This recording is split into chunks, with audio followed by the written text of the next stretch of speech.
you live from New Delhi. You're watching DD India Live, India's voice to the world. I'm Rana, coming up in the next 30 minutes. Indian President Draupadi Murmu to attend Slovakia-India Business Forum aimed to deepen cooperation and new initiatives.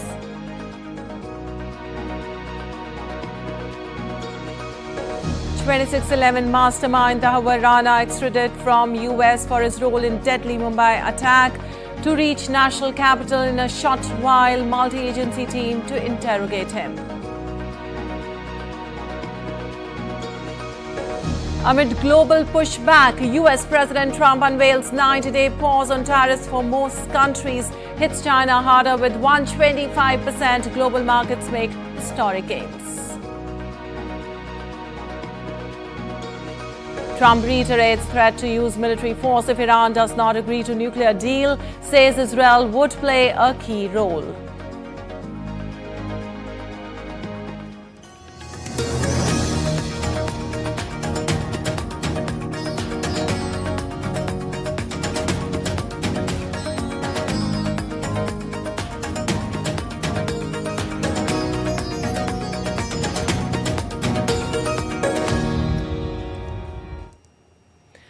On to the details now. President Draupadi Murmu is in Slovakia on a state visit. President Murmu and President Pellegrini will jointly inaugurate the India-Slovak Business Forum on Thursday and visit the Jaguar Land Rover Assembly Plant in Nitra, marking a significant milestone in economic cooperation between the two countries.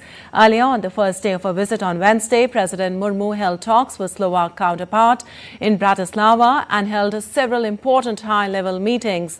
Leaders reviewed various facets of India-Slovakia ties and witnessed the exchange of two MOUs. Slovakian President Peter Pellegrini announced the country's full support for India's bid to become a permanent member of the United Nations Security Council, highlighting the long-standing and growing relationship between Slovakia and India. President Murmu's visit is the first by an Indian head of state to Slovakia in nearly 30 years. It is expected to further strengthen the political and economic ties between the two nations. The visit underscores the growing partnership between India and Slovakia, with a focus on expanding trade, investment and cooperation in various sectors.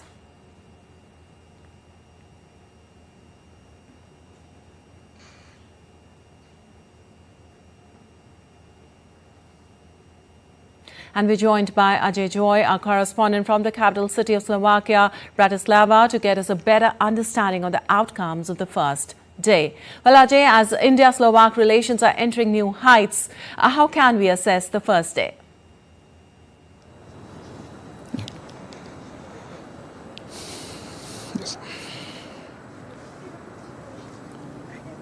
Yes.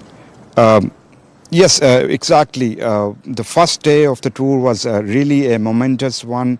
We can say the interest of both the countries are aligned, and we have a better future of moving from a transaction mode towards much more collaborative mode. It must be said, if you look at the MOU signed yesterday, one significantly was on MSME cooperation, where both India and Slovakia are pinning their hope for further advancement. And as the day progresses, India and Slovak had more discussions on in the defense sector, in terms of the IT engagements, in terms of the technology collaborations. So everything seems very promising for next level of India-Slovak relations. If you look at the engagements yesterday, Indian President could meet with Slovak counterpart, and then she had a meeting with National Assembly, National Council Speaker, and then with Prime Minister himself. So all big level meetings happened yesterday, and we really hope for a great promising relation further also. All right. Ajay, as you said, second day will witness more business level meetings. What all programs are lined up for today, and what all sectors we can focus to make India-Slovak relations to the next level?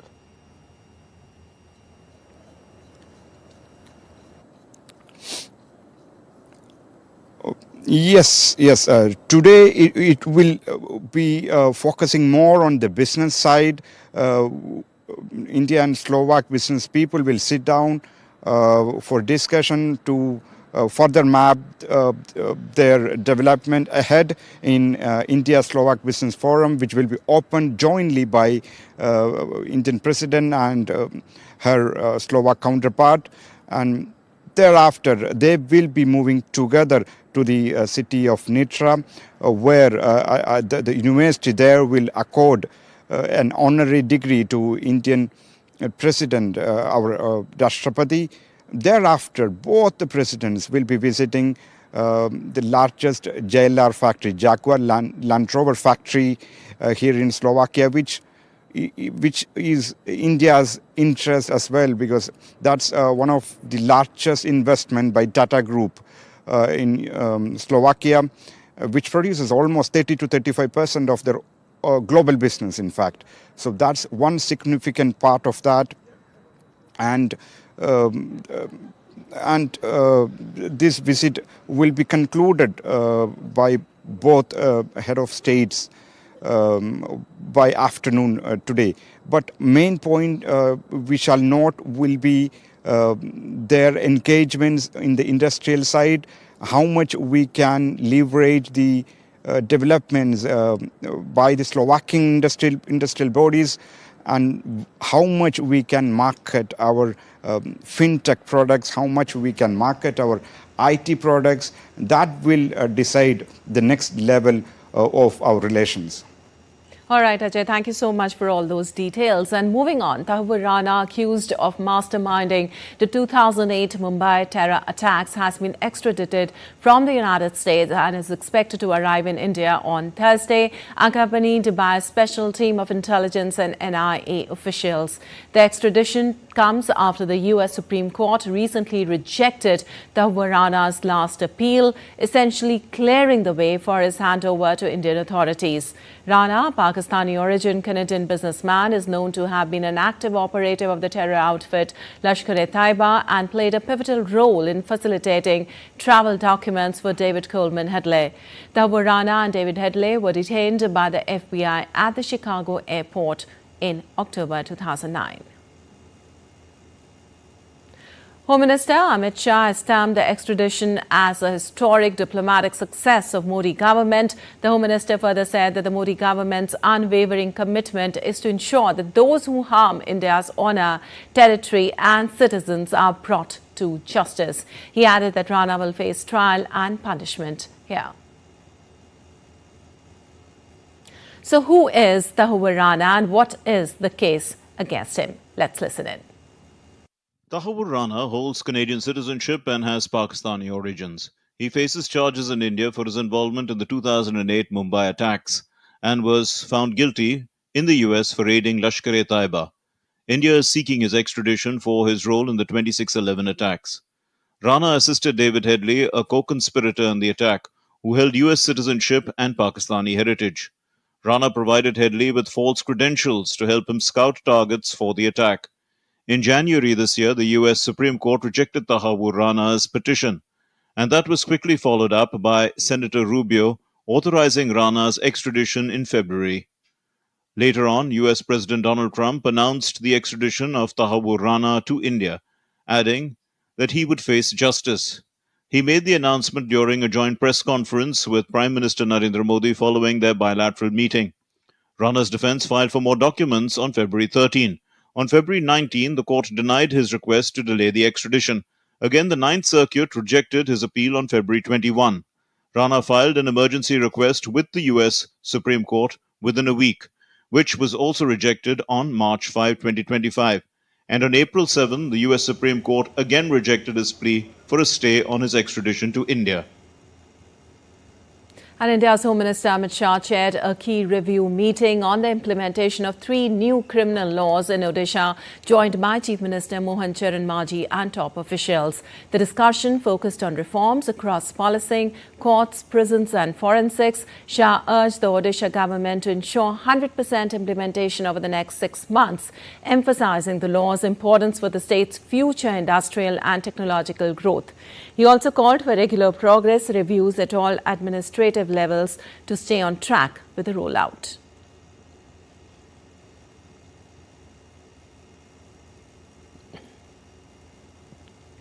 And every year on April 10th, India joins the world in celebrating World Homeopathy Day, commemorating the birth anniversary of Dr. Samuel Hahnemann, the pioneer of homeopathy. This year, the celebration scales new heights at the Mahatma Mandir Convention and Exhibition Centre in Gandhinagar, Gujarat, with India's largest ever homeopathy symposium.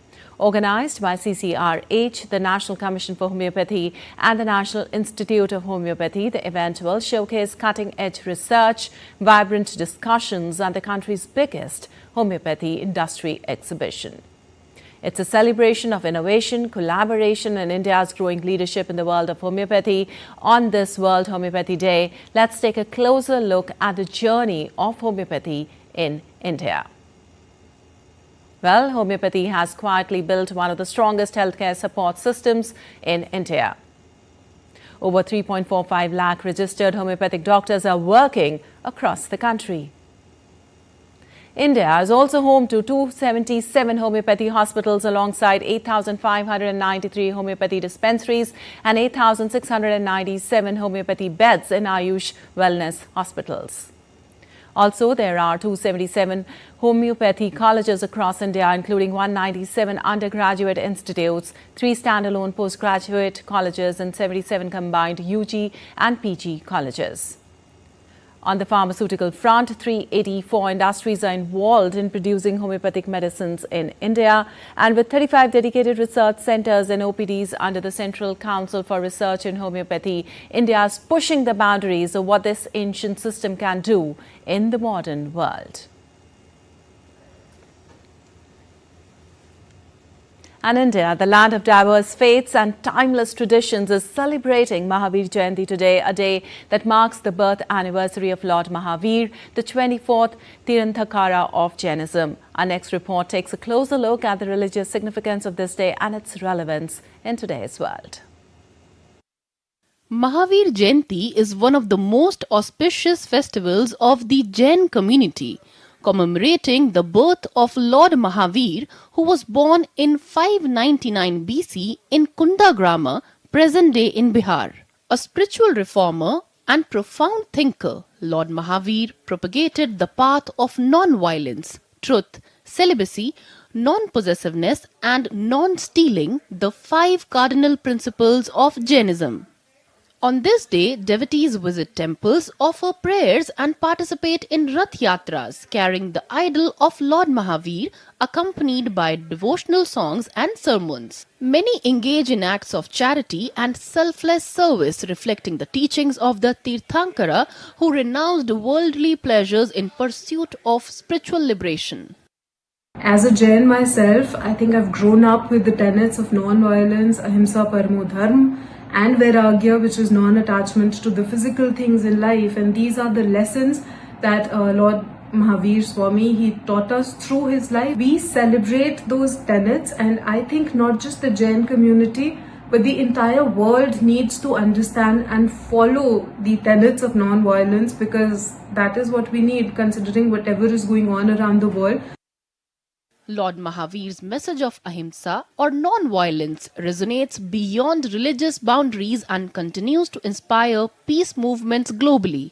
In an era of growing unrest, his teachings offer a beacon of hope and ethical living. As India celebrates Mahavir Jayanti, the message of compassion and non-violence finds renewed relevance in today's world, a timeless tribute to a path of peace and purity. Kriti Vadhera's report for DD India. Well, President extends greetings on Mahavir Jayanti. In her message on X, she wrote, and I quote, "On the auspicious occasion of Mahavir Jayanti, I extend my greetings and best wishes to all fellow citizens, especially the Jain brothers and sisters. Bhagwan Mahavir, the embodiment of non-violence and compassion, showed a new path to humanity through the message of Ahimsa Parama Dharma, which means non-violence is the supreme religion. Mahavir Jayanti gives us the message to follow the path of spirituality and adopt the values of simplicity, kindness and detachment from material possessions and desires. Let us imbibe the teachings of Bhagwan Mahavir in our lives and promote peace, non-violence and harmony in the society." Unquote. And still to come in this edition of DD India Live. Next round of Ukraine-US talks on minerals deal next week. Top seed Yannick Sinner to return in the ATP Tour from his doping ban at next month's Rome Masters as world number 1. And herd of animal puppets on a journey to create climate awareness.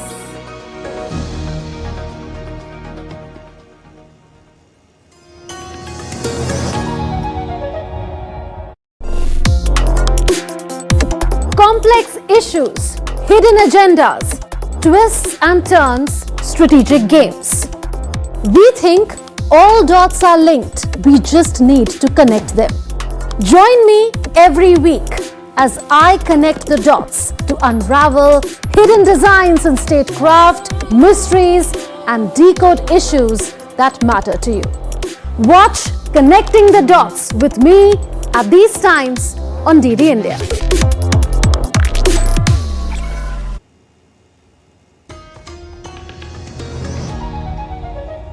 Welcome back. You're watching DD India Live. I'm Rana, and moving on. In a dramatic change of policy, US President Donald Trump announced a 90-day pause on reciprocal tariffs for all but China. Just hours after levies against roughly 60 of America's trading partners kicked in, Trump said he was authorizing a universal lowered reciprocal tariff of 10% as negotiations continued. But at the same time, he increased the tariffs on goods from China to 125%, accusing Beijing of a lack of respect after it retaliated by saying it would impose tariffs of 84% on US imports. No, I can't imagine. I don't think I'll have to do it. I don't think we'll have to do it more. We calculated it very carefully. By the way, when you hear 100, a lot of people charge much more than that. Canada charges much more than that to our farmers, our dairy farmers. Many people charge much more than 100 or 125 in this case. But I don't, it's still a significant number. I don't see that. Well, this comes a week after Trump announced import taxes on all goods entering the U.S. in the biggest upheaval of international trade in decades. His plan sets a baseline tariff of 10% on all imports, which remains in place, but also high rates on partners the White House described as the worst offenders. This included the 27-member European Union, Vietnam, South Africa, and many more, all of which were due to be on the receiving end of the U.S. tariffs ranging from 11% to more than 100%. And after the U.S. raised tariffs on China to 104%, Beijing retaliated, announcing that it will impose a levy of 84% on U.S. imports, up from 34%. China's finance ministry has announced an 84% tariff on goods imported from the U.S., retaliating against recent levies imposed by the White House. The hike in tariffs came after Trump's 104% tariff on Chinese goods came into force on Wednesday. They were later increased to 125%. China's Commerce Ministry slapped restrictions on more than a dozen U.S. defense firms on Wednesday. Beijing added 12 U.S. companies to a control list that prohibits exports of dual-use items and another 6 to its unreliable entities list. Beijing, which has said its charges would take effect from Thursday, urged other countries to unite against Trump's tariffs as the country's exporters reel from the crippling new levies.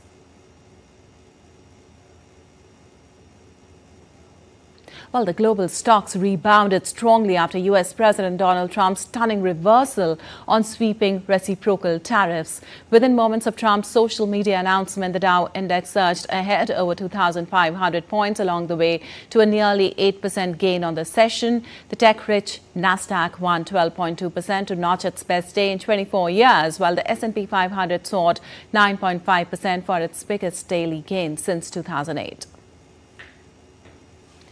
Well, the Asian markets also opened with strong gains on Thursday following Wall Street's biggest one-day rally in years. In Japan, the Nikkei was up by 7.2%, while in Seoul, the Kospi was up over 5%.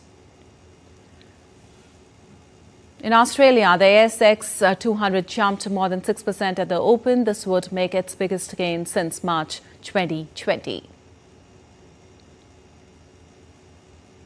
Also, US President Donald Trump on Wednesday reiterated threats to US military force if Iran does not agree to the nuclear deal. Trump's statement came just days ahead of reported talks between the two countries. Talking to reporters, Trump added that Israel would be the leader of a military option. But with Iran, if it requires military, we're going to have military. Israel will obviously be very much involved in that. He'll be the leader of that. But nobody leads us. We do what we want to do. Run out on the talks. That's because when the election was rigged, I figured they'd get the weapon because... Well, US President Donald Trump on Wednesday said a potential deal to spin off the US assets of TikTok is still on the table days after it was put on hold. Last week on Friday, Trump extended the deadline for China-based ByteDance to divest the US assets of the short video app used by 170 million Americans who face a ban. The deal must be reached by June 19th, the date when the ban would take effect. Trump has twice granted a reprieve from enforcement of the ban, which was originally set to take effect in January. The deal would spin off TikTok's U.S. operations into a new company based in the U.S. and majority owned and operated by U.S. investors. The plan entails spinning off a U.S. entity for TikTok and diluting Chinese ownership. Though a major stumbling block to any deal for TikTok's U.S. business is Chinese government approval. Obviously, I would say right now China's not exactly thrilled about signing it. We have a deal with some very good people, some very rich companies that would do a great job with it. But we're going to have to wait to see what's going to happen with China. No, it's on the table very much. I think China's going to want to do it, actually. Well, the next round of Ukraine-US talks over minerals deal may take place next week. Ukrainian President Volodymyr Zelensky said on Wednesday that the talks would focus on technical aspects and foundations of future agreement. Zelensky told reporters that the minerals deal with the U.S. should be profitable for both sides and could be structured in a way that would help modernize Ukraine. He informed that the Ukraine's delegation would be headed by a Deputy Economy Minister. Meanwhile, Zelensky has also said that Ukrainian intelligence had information about 155 Chinese citizens fighting for the Russian military against Ukraine. He spoke to reporters after the capture of 2 Chinese nationals in eastern Ukraine, where Russian troops have been advancing. He said he hoped the United States would speak to Moscow about the battlefield deployment of Chinese citizens. For now, the president said that Ukraine was trying to assess whether the recruits were receiving instructions from Beijing.